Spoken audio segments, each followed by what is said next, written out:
on the Board of Selectmen at the time, and so that's why I stepped away. I have always been actively involved. I will remain actively involved, and I chose North Reading because it is a great place to live. I do care very deeply about North Reading. I care deeply about the community that I live in. My wife and my children enjoy all of the programs and services we offer. Ipswich River Park, McGuire Field. I mean, North Reading is the talk of all of the surrounding communities. When the out-of-town teams come up here and play a game, no matter what sport, they talk about North Reading. It is a great community to live. We need to keep it that way.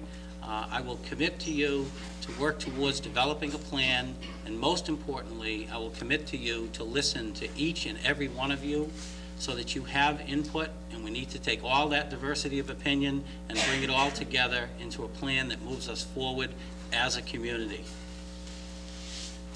Thank you. Mr. Smith. Yeah, I've also served on various commissions and boards in the community for the past 40 years. I actually started out as the employees representative on the personnel board, and I was there for like a period of about 6 years. I served on the Board of Public Works for 5 years. I served on the Community Planning Board for 7 years.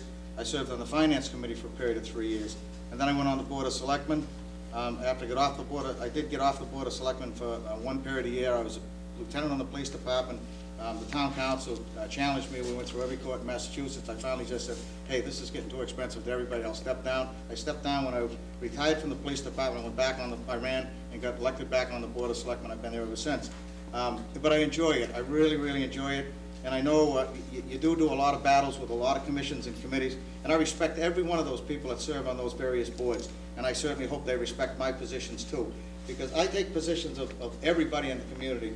And when I speak, it's everybody's voice. It isn't only my own. And I hope everybody understands that. When the Hillview Country Club was going to be developed with 129 houses, I was not the first one, but I was one of the first to jump up and say, wait a minute, this is going to kill us with the school population. So what the town did, through the leadership of a lot of people, and we appointed a Hillview Study Committee at the time, we appointed a commission, and we took the Hillview Country Club, and we bought it. I think the price was $3.5 million, which you'd never buy it for today. But we bought that, we eliminated 129 houses, and it's been a great asset to the town. I supported the Ipswich River Park. I really got behind that, I really supported it. I thought that was a great thing too. And there was another episode where we're going to have 39 homes built in there by a developer out of Oxford, and we said, no, this isn't going to help either. We bought that, and Rita Mullen, I don't know if she's here tonight, but she was very instrumental in us getting that hold of that and working with that, as was the Land Utilization Committee.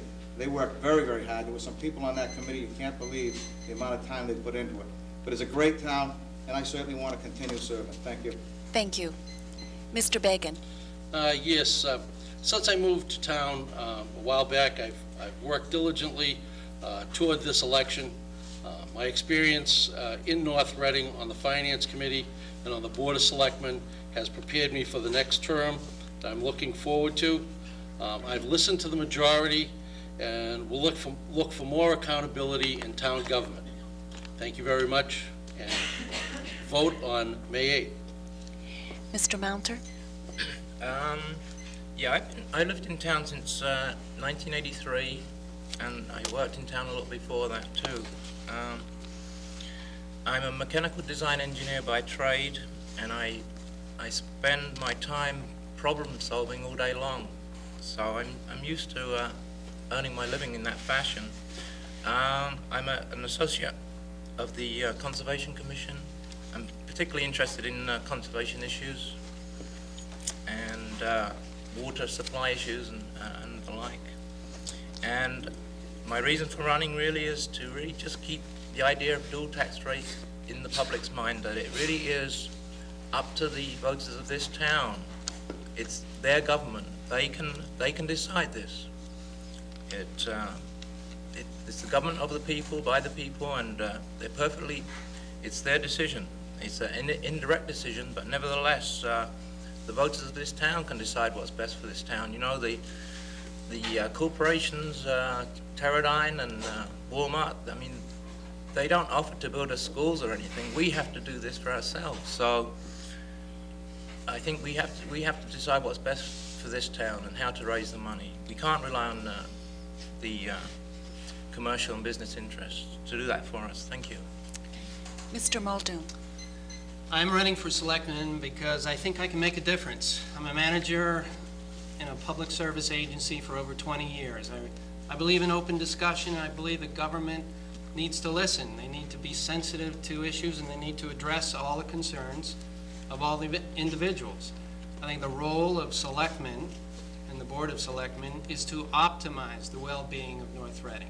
We have to invest in our tax dollars wisely in our infrastructure and our improvements to bring in more revenue in the future.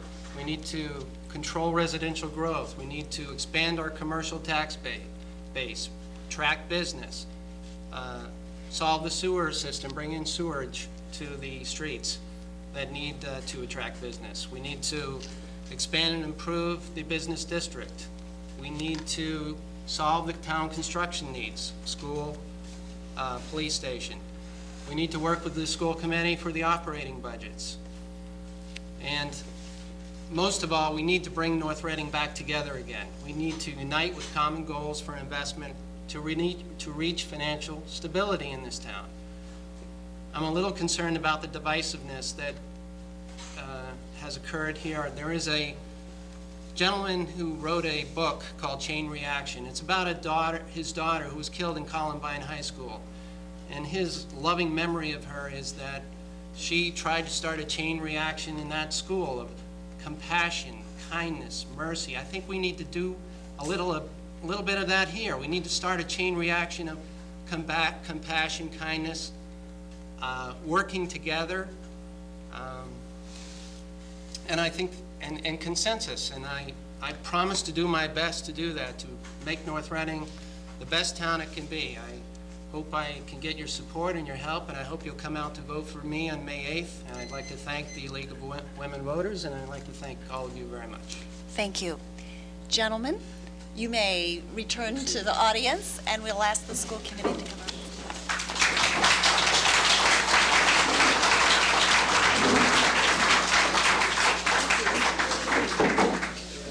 While we're changing the signs,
to ask all questions, but in order to be, to have equal time for the panels and for the 4 people who are running unopposed, and with the time constraints that the town administration has that we leave the room, we're trying to get as many questions asked, but we know that we can't ask them all. I might say that if the candidates are able to stay a few minutes at the conclusion while we're disassembling the table, maybe for those 15 minutes, 9:30 to 9:45, for those people who might have additional questions, you might feel free to ask them then. This panel, now we're going to proceed in the same manner with our school committee panel, and we're going to have Mr. Therese lead out, and we're going to have, once again, approximately 40 minutes for questions with a 2-minute closing statement, and then we will ask our 4 candidates who are on the ballot but running unopposed. They will then have the opportunity to have 2 minutes for a statement. So, Mr. Therese. Thank you. Let's start with this end of the table with Steve and work our way down. In terms of enrollment, will there continue to be a need for a new 29-room elementary school 4 or 5 years from now, or are we building for a temporary spike in enrollment? I'm glad you asked. Actually, first of all, who would have thought that with a last name like Schuler, you'd be first on the list? This is kind of a, actually, I've seen Maureen's name is Hardy Baca, so Yeah. I'm wondering how she got out of the being first to run the gauntlet here. I've seen, analyzed the numbers that have come from the superintendent's office on enrollments. I guess right now, we're at about 20.4 per classroom. That corresponds to about 1355 in total enrollment. In the year 2002, 2003, we'll have 1406, and within 2 years after that, we'll be down to 1351. My sense is we are gearing up for a temporary spike, and that I've been in town 17 years, and we've already opened and closed a school. So I'm fearful that in this recessionary age, I'm not certain that's what it's going to be, but we're hearing that the R word over and over again, that we need to do more with less if we possibly can, and figure out ways to make do with what we have, or utilize the bachelor school. Building something as sizable and as far afield from the center of town as a Swan Pond School, I think is the wrong solution, and having that much horsepower online is a long-term solution to a short-term problem. I know that when it comes to enrollments and class sizes, it's a very emotional issue, and that the first thing you hear is, my baby, my baby. What are you doing with my baby? Well, we want to be mindful and realize that there are 10, 11, 12,000 people in town. We have only 20% of us who have kids in the schools, and only about 30% of those have kids in the bachelor school. We need to do the best thing for the entire town, and that's not necessarily look at the resource for schools as infinite. Are we building a school that's too large? Are we building a school for a population bubble that's passing through the system? Absolutely not. And I can say that because I have been involved in the building projects since 1993, when I was a member on the Space Study Committee. Our building projects are predicated on enrollment, program